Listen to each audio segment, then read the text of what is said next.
जय हिंद। नमस्कार दोस्तों, एक बार पुनः आप सभी के आपके अपने चैनल चंदू कोचिंग क्लासेस में स्वागत है। और आज हम बात करेंगे BSc first year inorganic chemistry के अंतर्गत हम लोग एमओटी पढ़ रहे थे, मॉलिक्यूलर ऑर्बिटल थ्योरी। तो उसी के अंतर्गत आज हम लोग पढ़ने वाले हैं molecular orbital energy level diagram. अर्थात एनर्जी लेवल डायग्राम क्या होता है, तो हम लोग आज नाइट्रोजन के एनर्जी लेवल डायग्राम के बारे में पढ़ेंगे। तो नाइट्रोजन जिसका परमाणु क्रमांक 7 होता है और इसका इलेक्ट्रॉनिक विन्यास सबसे पहले हम लोग देखते हैं। तो यहाँ हम लोग पाते हैं इसका इलेक्ट्रॉनिक विन्यास होता है 1s2, 2s2 और 2p3। उसी प्रकार से जब N2 अणु में देखें तो हम लोग दो मॉलिक्यूल्स लेंगे नाइट्रोजन के। तो इस प्रकार से हमारे पास एक नाइट्रोजन और दूसरा नाइट्रोजन दोनों के पास 7-7 इलेक्ट्रॉन होता है और दोनों को कुल मिला करके हमारे पास जब N2 अणु बनता है तो हमारे पास कुल 14 इलेक्ट्रॉन हो जाता है। और इस प्रकार से दो जब ऑर्बिटल आपस में मिलते हैं तो एक होता है एंटी बॉन्डिंग मॉलिक्यूलर ऑर्बिटल और एक होता है बॉन्डिंग मॉलिक्यूलर ऑर्बिटल। तो उसी को परिप्रेक्ष्य में देखते हैं। तो सबसे पहले हम लोग भरते हैं इलेक्ट्रॉन भरण, अर्थात ये जो एक n ऑर्बिटल और ये दूसरा n ऑर्बिटल, और ये जो N2 मॉलिक्यूलर ऑर्बिटल हो जाएगा, ये आणविक कक्षक हो जाएगा, ये एटॉमिक ऑर्बिटल, ये भी एटॉमिक ऑर्बिटल नाइट्रोजन का। तो चलिए देखते हैं।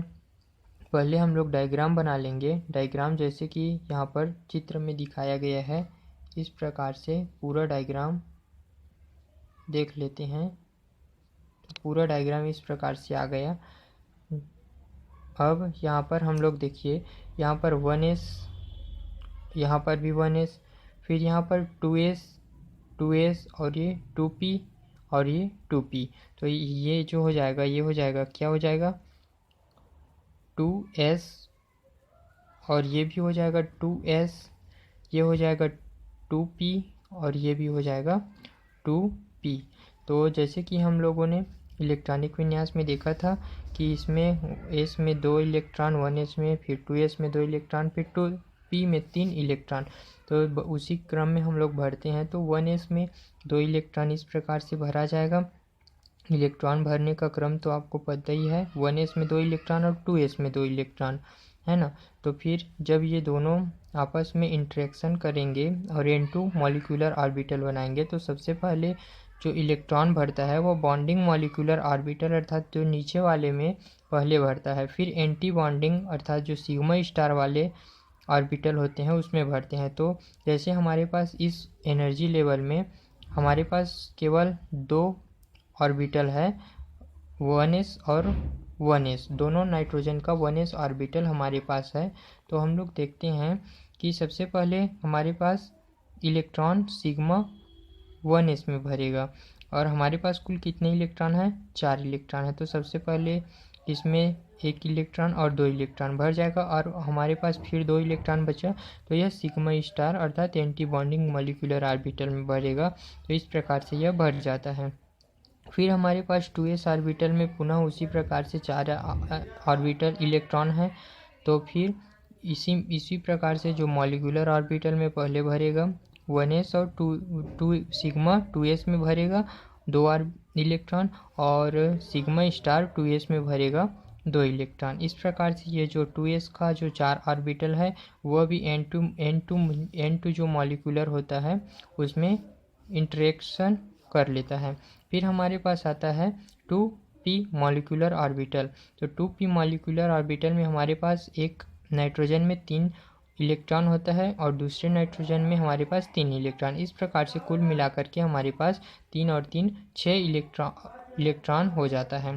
तो सबसे पहले हम लोग मॉलिक्यूलर ऑर्बिटल में बॉन्डिंग मॉलिक्यूलर ऑर्बिटल में पहले इलेक्ट्रॉन भरते हैं, फिर उसके बाद एंटी बॉन्डिंग अर्थात जो ऊपर वाला होता है उसमें भराता है। तो इस क्रम में हम लोग देखते हैं।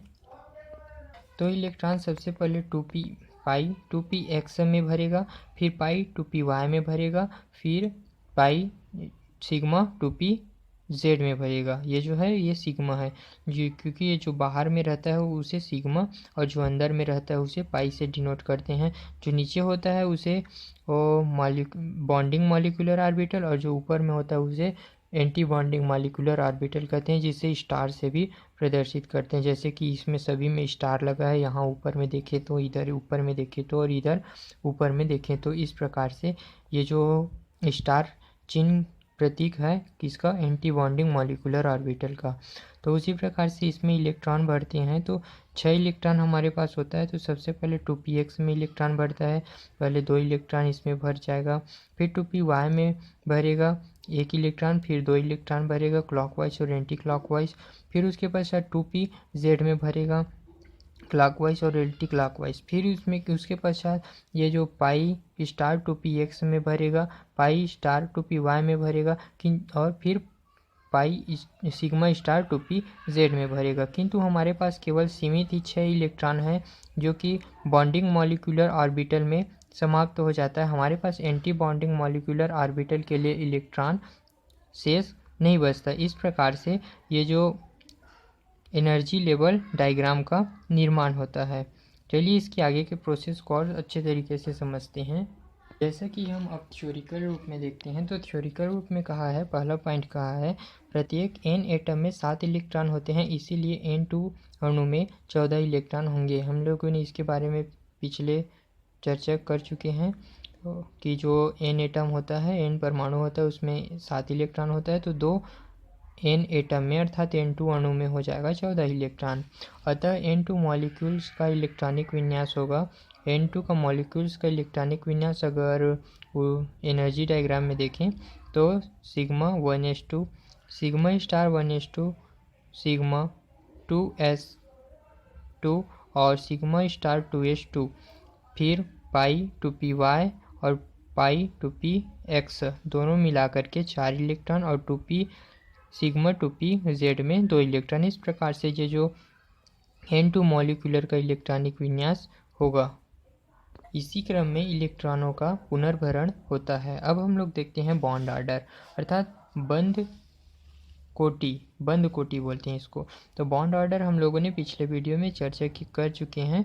तो इसका फार्मूला होता है NB माइनस NA/2, अर्थात बॉन्डिंग मॉलिक्यूलर में इलेक्ट्रॉन संख्या माइनस एंटी बॉन्डिंग मॉलिक्यूलर में इलेक्ट्रॉन संख्या अपान 2।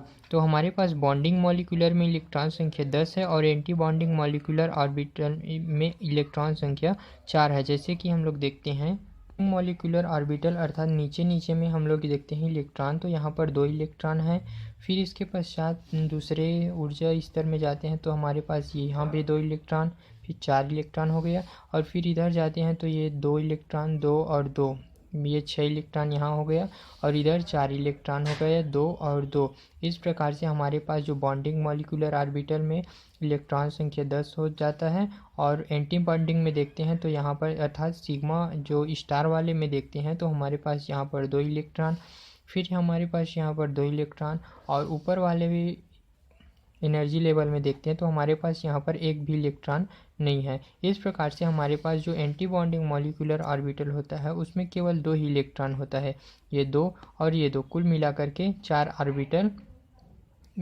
इलेक्ट्रॉन होता है। तब हम उसी मान को जब यहाँ पर बॉन्ड ऑर्डर के फार्मूले में रखते हैं तो हम लोगों ने देखा कि बॉन्डिंग मॉलिक्यूलर में 10 इलेक्ट्रॉन और एंटी बॉन्डिंग में 4 इलेक्ट्रॉन होता है, और पूरे का अपान 2, तो ये हो जाएगा 10 माइनस 4 इज इक्वल टू 6/2। तो 6 एकम 6, ये सॉरी 2 एकम 2, 2 तिया 6, यहाँ पर 3, ये जो बॉन्ड ऑर्डर हो जाएगा उसका मान 3 आ जाएगा। अर्थात हम कह सकते हैं कि जो नाइट्रोजन एवं नाइट्रोजन के बीच का बंध होगा वह ट्रिपल बॉन्ड होगा। ठीक, मॉलिक्यूलर ऑर्बिटल में सारे इलेक्ट्रॉन युग्मित है, इसीलिए मॉलिक्यूलर प्रतिचुंबकीय होगा अर्थात डाईमैग्नेटिक होगा। इस प्रकार से हम लोगों का ये जो नाइट्रोजन का एनर्जी लेवल डायग्राम कंप्लीट हो जाता है। BSc से और भी रिलेटेड वीडियो देखने के लिए हमारे YouTube channel Chandu coaching classes को सब्सक्राइब करें और बेल आइकन को प्रेस करें। धन्यवाद।